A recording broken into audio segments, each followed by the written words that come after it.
Kata ya Chanika ni kata ambayo iko nje ya mji wa Dar es Salaam na ina wahitaji wengi, lakini shirika liliona kuna haja ya kututembelea sisi ambao tuko nje ya mji.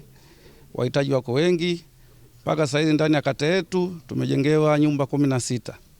Kwa hiyo kwa niaba ya wananchi wa kata ya Chanika tunashukuru sana shirika kwa upendo wao, na tuwaahidi kwa kushirikiana na wahitaji waliojengewa hizi nyumba tutaenda kuzitunza, tutaenda kulingana na mazingira kama zilivyo.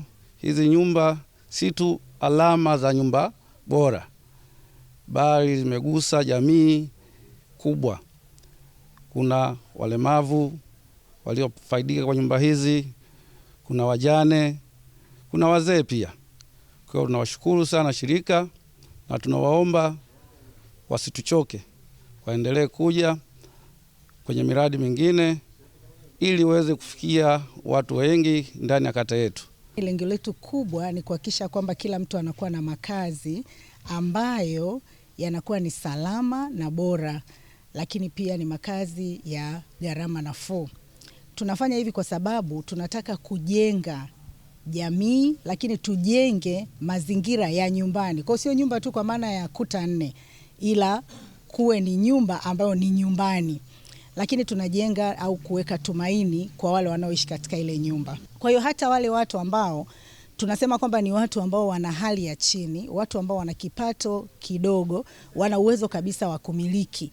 Na hivyo nitoe wito kwa watu wote kwamba tunapokuwa tunaona wenzetu wanapita katika hali ngumu, hawana makazi ambayo ni bora na salama, hebu tuwafikirie. Tuna uwezo wa kujikusanya sisi wenyewe, tukajikuta tunamjengea mtu mmoja, kesho mwingine. Kama nilivyosema, ni nyumba ya bei nafuu, lakini ni nyumba ambayo inamkidhi mahitaji na vigezo. Na tunaamini hata watoto watakaa katika hali nzuri, wanaweza wakasoma vizuri, na hata ukuaji utakuwa ni mzuri, na mama anajisi ni mama mwenye kuheshimika zaidi. Kwa Chanika mradi wetu tuliweza kujenga nyumba 10, na nyumba 5 ziko katika mtaa wa Tungini, nyumba 5 zipo katika mtaa wa Yongwe.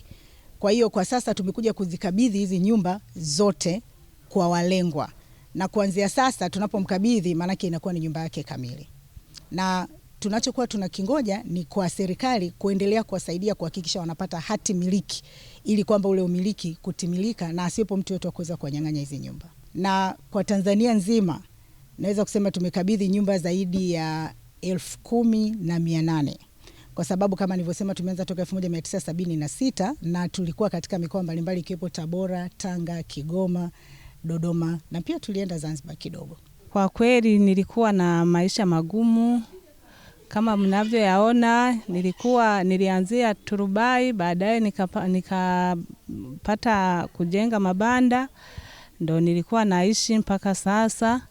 Kwa hiyo nawashukuru kwa upendo wenu wa dhati ambao mmeonyesha kwangu, mkaona kwamba na mimi nimo pamoja na wale ambao wenye uhitaji wa kuweza kusaidiwa kujengewa nyumba.